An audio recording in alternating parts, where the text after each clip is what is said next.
আমার প্রিয়জনেরা, প্রভু যীশু খ্রিস্টের নামে আপনাদের অভিবাদন জানাই। প্রভু যীশু আপনাকে গভীরভাবে ভালোবাসেন এবং আপনার জন্য তিনি উদ্বিগ্ন। সেই কারণেই তিনি আপনাকে উপদেশ ও প্রতিশ্রুতি দিচ্ছেন এবং সুন্দরভাবে পথ দেখাচ্ছেন। আজও হয়তো কোনো কিছু আপনাকে আঘাত করছে, তাই আপনি ভাবছেন, কেন এটা আমার সাথে হচ্ছে? কেন শুধু আমার পরিবারেই এমনটা সবসময় হয়? কেন আমি আমার জীবনে কষ্ট পাচ্ছি? কেন এই সব আমার জীবনে ঘটল, শুধুমাত্র আমার জীবনেই? আপনি বারবার আপনার জীবনের অতীতের বিষয়গুলি নিয়ে ভাবছেন। আপনি সর্বদা নিরুৎসাহিত হয়ে পড়ছেন, আর আপনার হৃদয়ে অনেক প্রশ্ন উঠছে। আপনি কি এভাবেই সংগ্রাম করছেন? যিশায়া 43:18, পূর্বের বিষয়গুলো স্মরণ করো না এবং প্রাচীন বিষয়গুলো চিন্তা করো না। প্রভু বলছেন সেই পূর্বের বিষয়গুলো, যে পাপগুলো আপনি আগে জীবনে করেছিলেন। শয়তান কি আপনাকে সেই পুরনো পাপগুলোর কথা মনে করিয়ে দিচ্ছে? কিন্তু এখন আপনি অনুতাপ করেছেন এবং রক্ষা পেয়েছেন। এটি শয়তানের একটা কৌশল। সে বলে, তুমি তো এমন পাপ করেছিলে, তুমি কি আশীর্বাদ পাবে? কিন্তু যিশু সেই পাপ ক্ষমা করেছেন, ভুলেছেন। শয়তান সেই পাপগুলোর কথা আপনাকে মনে করিয়ে দেয়, যেগুলো প্রভু যিশু ক্ষমা করে ভুলে গেছেন। প্রভু বলেছেন, আমার পুত্র, কন্যা, তোমরা কখনোই পূর্বের বিষয় স্মরণ করো না। সেই আগের ব্যর্থতা, হতাশা, কষ্ট এবং জীবনের পথে পাওয়া আঘাত তোমাদের হৃদয় থেকে সরে যেতে চায় না। কারণ আমরা অনেক আঘাত পেয়েছি, তাই আমরা বারবার সেগুলো ভাবি এবং নিরুৎসাহিত হয়ে সবসময় বলি, কোনো ভালো কিছু হচ্ছে না, শুধু খারাপ হচ্ছে।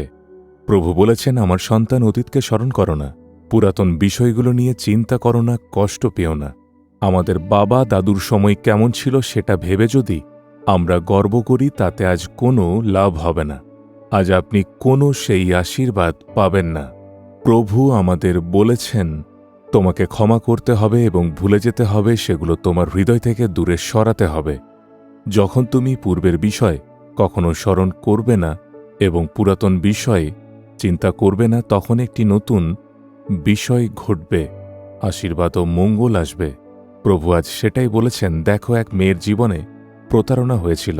একজন পুরুষ তাকে বিয়ে করে নিজের সাথে নিয়ে যায়, কিন্তু তার আগে থেকেই অন্য একজন মহিলার সাথে সম্পর্ক ছিল।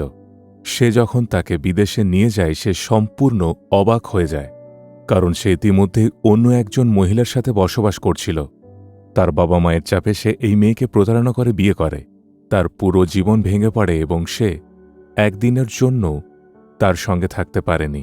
সে কয়েক বছর পরিবর্তনের আশায় ছিল, কিন্তু কখনোই সে বদলায়নি, বরং অন্য মহিলার সাথেই ছিল। অবশেষে বিবাহ বিচ্ছেদ হয় এবং মেয়েটি ভাবে জীবন শেষ। কিছু মানুষ বলল, তুমি আবার বিয়ে করতে পারো, কিন্তু সে ভয় পায়। সে ভাবে, আগেই আমি অনেক প্রতারিত হয়েছি, অনেক কষ্ট পেয়েছি, আবার কি প্রয়োজন আছে? সেই সময় সে প্রার্থনার জন্য আমাদের কাছে আসে। আমার স্ত্রী এবং আমি তার সাথে অনেক কথা বলি। আমরা বলেছিলাম, যখন তুমি তোমার আগের জীবনের হতাশা, আঘাত ও কষ্টকে ক্ষমা করে ভুলে যাবে, তখনই প্রভু তোমার জীবনে নতুন কিছু করতে পারবেন। সেই একই কিছু ঘটার তোমাকে ভয় পেতে হবে না। একবার এমন হয়েছে, তুমি সেই পথ অতিক্রম করে এসেছ। প্রভু তোমাকে সেখান থেকে মুক্ত করে নূতন জীবন দিতে চান। আমরা তাকে নিজেকে সমর্পণ করতে বলেছিলাম। সে বলল, আমি এটা ভুলতে পারছি না, খুব বেশি আঘাত পেয়েছি। আর আমরা বললাম, যিশু তোমাকে সাহায্য করবেন। যখন সে নিজেকে সমর্পণ করে প্রার্থনা করল, সে একটি খুব সুন্দর জীবন পেল।